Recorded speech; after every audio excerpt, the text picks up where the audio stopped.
So as we get into the topic of stress, I recognize that stress means something different for everyone. We all are impacted by stress in a different way. We all have different stressors that impact our lives.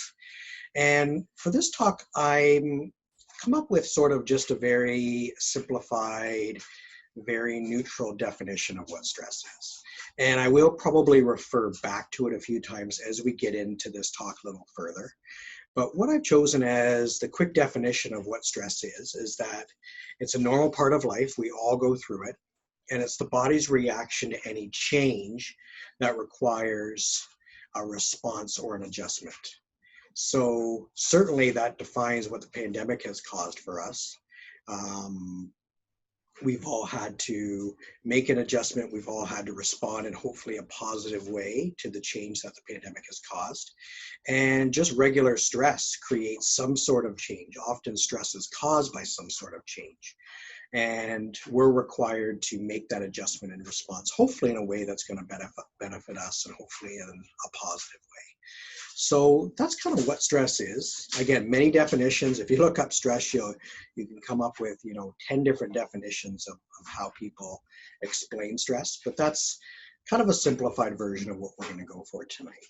So you've probably all experienced what occurs when stress approaches us or we're faced with stress. Some of the normal responses that people go through are maybe a rise in blood pressure. Our heart might pound a little quicker. We might get sweaty palms, sweaty forehead. We might feel very restless, feel antsy, like we have to move around. We might get a little shaky. We might even have some stomach issues. Concentration may be a little less. So those are just some general sort of bodily responses that go on when we're faced with stress.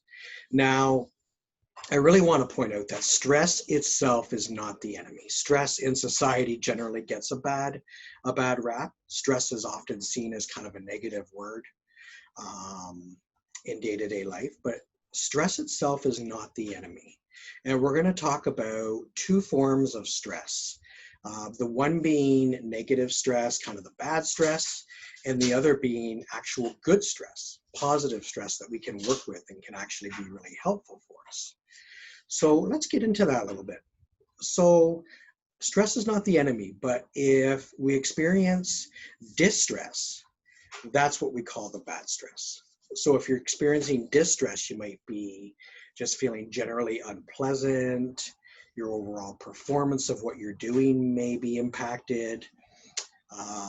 Distress generally feels beyond our capability and beyond our ability to manage it.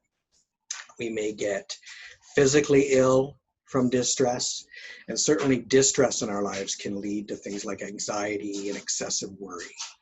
So some of the things that may cause distress are some of those large stressors like a divorce, like fairly significant financial issues, maybe the death of a loved one and grieving, maybe losing our job.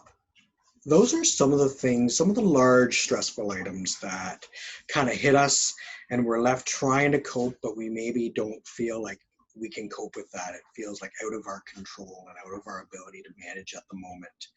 And those things can really seem very distressing and cause distress. Some chronic stress can really lead to distress. So if we're going through significant stress on a daily basis, we're sort of in a toxic relationship, we're going to a job that is extremely stressful every day. Things like chronic stress, things that go on each and every day that continue to add to our stress levels regularly, can certainly lead to distress. So that's a little bit of an idea of how we get to distress, that bad negative stress. Now, the story is not all bad. Again, stress is not the enemy. We also have something called Eustress, and that's good stress. That's positive stress that can actually support us and help us. Eustress energizes and motivates us. Eustress is seen within our ability to manage and deal with. Eustress is stimulating. It increases our performance and our focus. and it actually increases our confidence and our overall well-being. So that is stress that is actually good for us. So we may initially get a little bit sweaty. We may initially start to feel our heart go a little quicker. We may get a little bit trembly, but eustress is something we can work with, and there's positive benefits from it. So some examples of eustress might be getting married. It might be buying a new house.